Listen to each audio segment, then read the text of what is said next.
Assalamualaikum. Welcome to my YouTube channel, The Chemistry Club. My name is Tahreem Aslam, and today we are going to discuss about metal carbonyl synthesis. मैंने कोशिश की है कि ये topic मैं बहुत ही easy रखूं और बेसिक से स्टार्ट करूं, इसलिए मैंने इसमें सिर्फ 4 मेथड्स इन्वॉल्व किए हैं जिसके जरिए हम मेटल कार्बोनाइल्स की सिंथेसिस कर सकते हैं. फर्स्ट ऑफ ऑल वो discuss about what are metal carbonyls. मतलब कि मेटल कार्बोनाइल्स क्या होते हैं.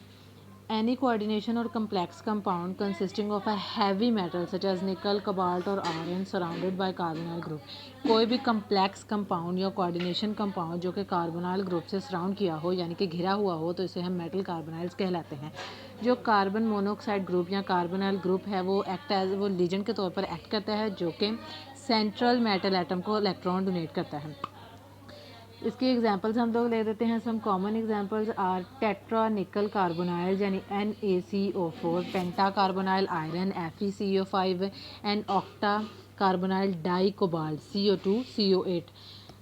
Now we discuss the synthesis. A number of preparative techniques have been used to prepare the metal carbonyls and for general we discuss here.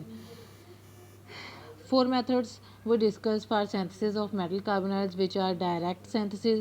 जैसा कि नाम से ज़ाहिर हो रहा है कि हम मेटल के डायरेक्ट कार्बोनाइल के साथ रिएक्शन करवाएंगे तो हमारे पास मेटल कार्बोनाइल्स बनेंगे. रिडक्टिव कार्बोनाइलेशन, रिडक्टिव मतलब रिडक्शन होगी इसमें कार्बोनाइल ग्रुप्स की और इसके ज़रिए से हम कार्बोनाइल की सिंथेसाइज करेंगे. फोटोकेमिकल डीकम्पोजिशन, इसमें कार्बोनाइल की डीकम्पोजिशन होगी और डिस्प्लेसमेंट रिएक्शंस है. चले हम स्टार्ट करते हैं. हमारा फर्स्ट मेथड है direct synthesis. Carbon monoxide react with many divided metals to give metal carbonyls, nickel, iron and cobalt can be prepared in this way.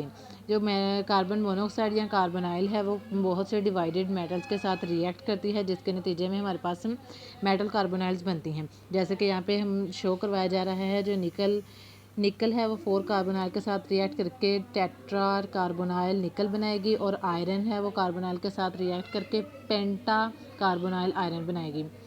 दूसरे मेटल्स के लिए हमें हाई टेम्परेचर और हाई प्रेशर्स रिक्वायर्ड होता है. Direct reaction जो है this direct reaction जो है ये हमारे पास ऑक्टा कार्बोनाइल डाई कोबाल्ट जो है डाई कोबाल्ट या पेंटा कार्बोनाइल आयरन भी प्रिपेयर करता है इन दिस कंडीशंस में.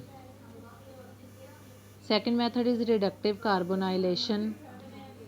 रिडक्टिव जैसा कि नेम से ही हमारे पास ज़ाहिर हो रहा है. Reductive this type of reaction involve reducing a metal compound in the presence of cobalt.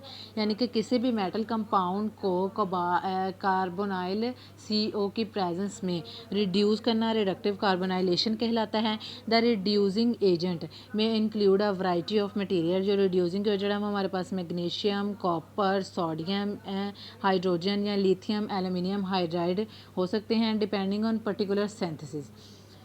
Reactions देख लेते हैं. जैसा कि एग्जांपल्स में है क्रोमियम क्लोराइड CrCl3 जो 6 कार्बोनाइल यानी 6 CO के साथ ईथर की प्रेजेंस में रिएक्ट करेगा तो क्रोमियम टेट्रा कार्बोनाइल क्रोमियम बनेगा और साथ में हमारे पास एल्यूमिनियम क्लोराइड बनेगा.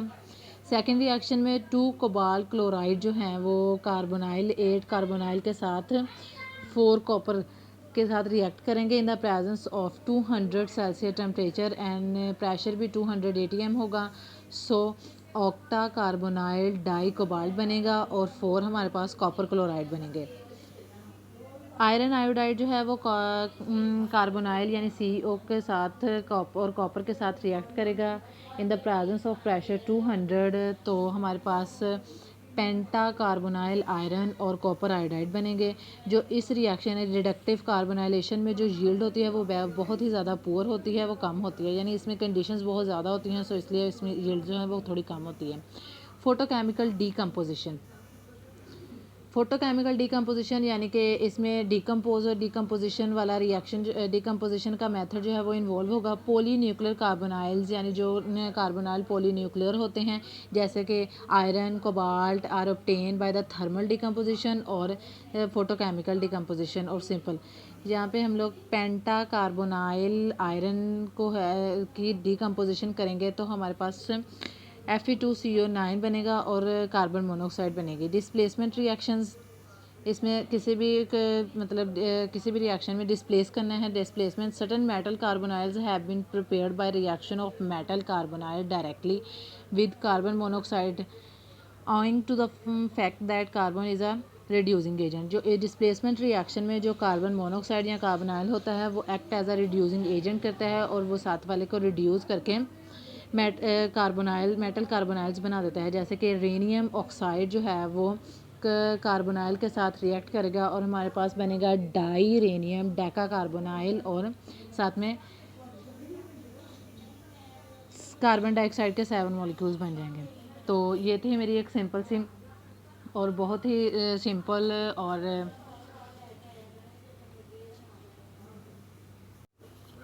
ये थी एक बहुत ही बेसिक सा डाटा था जिसमें हम लोग जिसको रीड करके हम ये कह सकते हैं कि सिंथेसिस ऑफ मेटल कार्बोनाइल्स की सिंथेसिस कर सकते हैं। आई होप कि आप लोगों को समझ आया होगा। प्लीज़ लाइक करें, शेयर करें एंड मेरे चैनल को सब्सक्राइब करें। Thank you so much. अल्लाह हाफिज़।